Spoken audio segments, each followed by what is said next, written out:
চিন্ময় কৃষ্ণ দাস যাকে গ্রেফতার করা হয়েছে, আমি দাবি রাখবো মিথ্যা কেস দিয়ে তাকে ফাঁসানো না হয়, মিথ্যা কেস দিয়ে তাকে ফাঁসানো না হয়। আমি দাবি রাখবো তাকে অতি শিগগিরই মুক্তি দেওয়ার জন্য আমি দাবি রাখবো।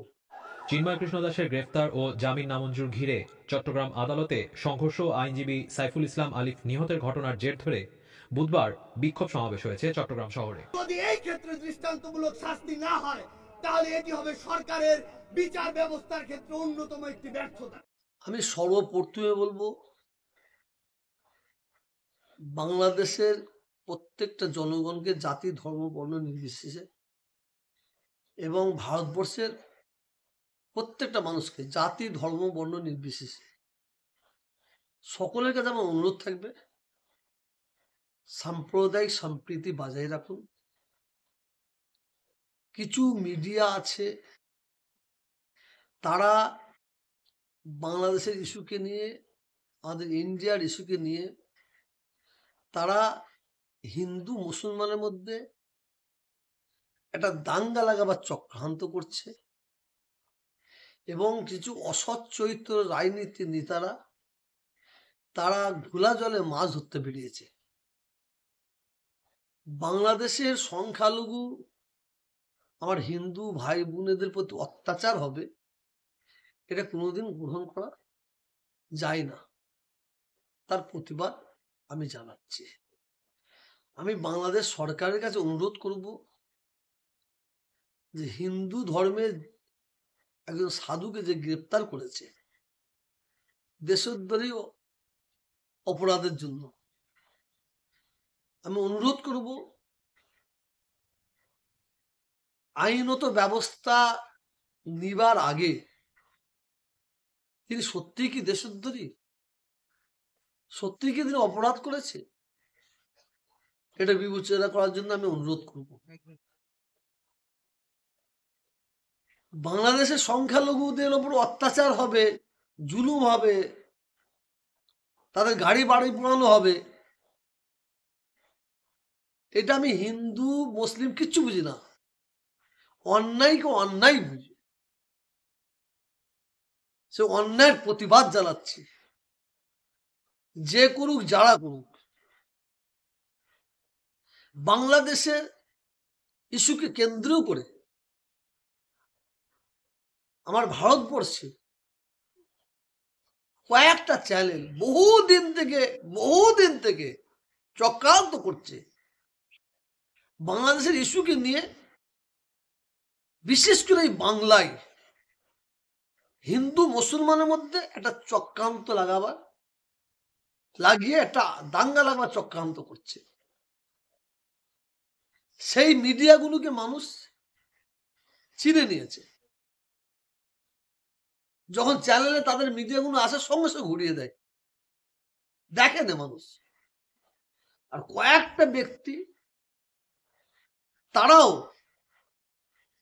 বাংলাদেশের ইস্যুকে নিয়ে তারা ভারতবর্ষে বিশেষ করে বাংলায় একটা দাঙ্গা লাগাবার, অশান্তি লাগাবার চক্রান্ত করে, এটাও মানুষ বুঝে নিয়েছে। আমি একজন মানুষ হয়ে আমি বলতে পারি, বাংলাদেশের সংখ্যালঘুদের প্রতি অত্যাচার আমরা তার বরদাস্ত করব না। ঠিক ভারতবর্ষে যেভাবে সংখ্যালঘুদের প্রতি অত্যাচার হচ্ছে, জুলুম হচ্ছে, জ্যান্ত পুড়িয়ে মারা হচ্ছে, গাছে বেঁধে মারা হচ্ছে, সংখ্যালঘুদের মসজিদগুলো পুড়িয়ে দেওয়া হচ্ছে, মাদ্রাসাগুলোকে পুড়িয়ে দেওয়া হচ্ছে, কোরআন শরীফকে পুড়িয়ে দেওয়া হচ্ছে, তার জন্য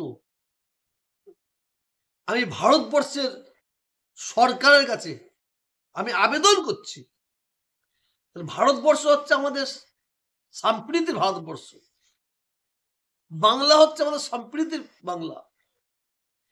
এই বাংলায়, এই ভারতবর্ষে আমরা হিন্দু ভাইয়েরা যেভাবে মিলেমিশে ছিলাম সেইভাবে আছি এবং থাকব।